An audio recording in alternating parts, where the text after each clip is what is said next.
Native Americans have only been recognized as U.S. citizens for 100 years, and now they are poised to play a critical role in the presidential election, particularly in the battleground state of Arizona. NBC's Alyssa London has a story. On Arizona's White Mountain Apache Reservation, volunteers known as firekeepers are hard at work.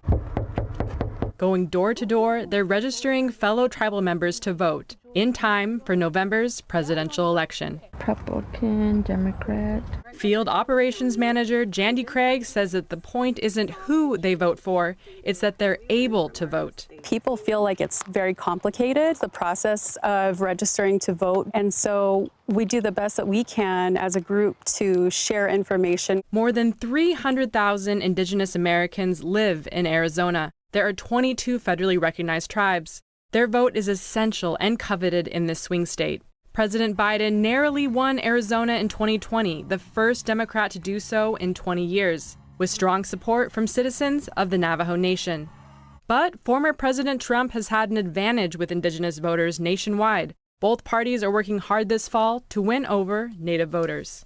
At a recent rally in Arizona, Vice President Kamala Harris publicly acknowledged tribal leaders. I will always honor tribal sovereignty and respect tribal self-determination. While the GOP is courting votes on social media through groups like Navajos for Trump. But many potential voters face huge hurdles. That's why Janie Parrish launched the nonprofit Arizona Native Vote. We know the 101 ways it is hard to vote. However, we're doing our part to pitch in to help people overcome some of those barriers. The challenge is language barriers, a proof of citizenship requirement, which can pose a problem for elderly Indigenous people who don't have traditional birth certificates, and, in some instances, no physical mailing address. A lot of reservations have the same experience of, not having official road names. That means, in some cases, volunteers like Jandy must physically draw a map on the voter registration form. And then I would draw to say this is where the fire station is. Describing to election officials where a would-be voter lives. And then, the voters have to actually get to the polling stations, which for many can be 50 miles away or more.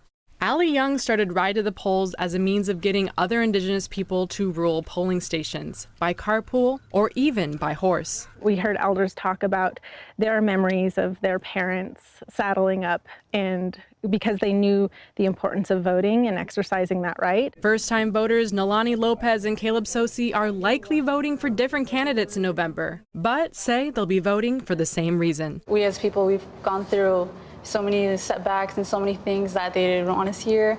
They didn't want us to make our voices heard. Our ancestors, were resilient and persevered through hard times. I feel like gives that more instinctive value to then vote today.